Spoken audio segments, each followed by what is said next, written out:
We have a very special guest with us today who needs no introduction. Joining us is Stevie Wonder. Now, you were pronounced blind at birth due to not having enough oxygen in your incubator when you were born. Retrolental fibroplasia.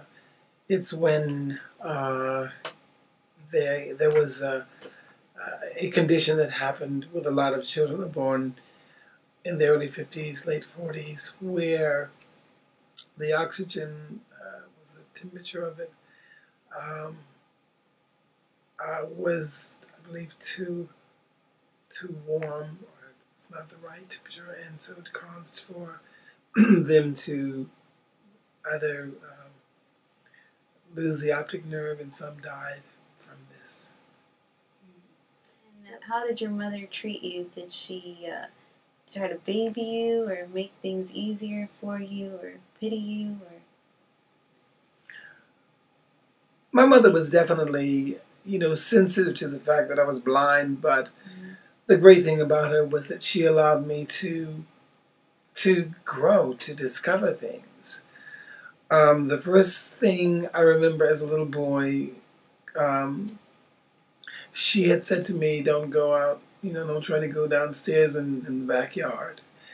And obviously me being curious at 3 years old, I couldn't wait to do that. And I went outside and I walked around, and there was a dog, and, I was smelling something, and that smell seemed to follow me, and it was that I stepped in something that the dog had done. And, that was kind of my discovery of like, okay.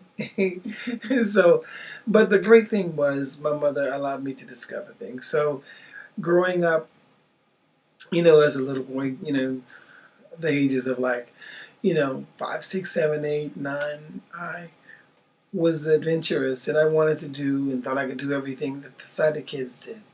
Mm-hmm. And I did a lot of those things, from, hopping from woodshed to woodshed, or barns as they call them, barns, to, climbing up trees and just doing all kinds of things. To as much as I was able to do, I did. And that allowed me to really always be, in my mind, adventurous, wanting to discover things and know things. So that was a great thing. It was still a lot of fun growing up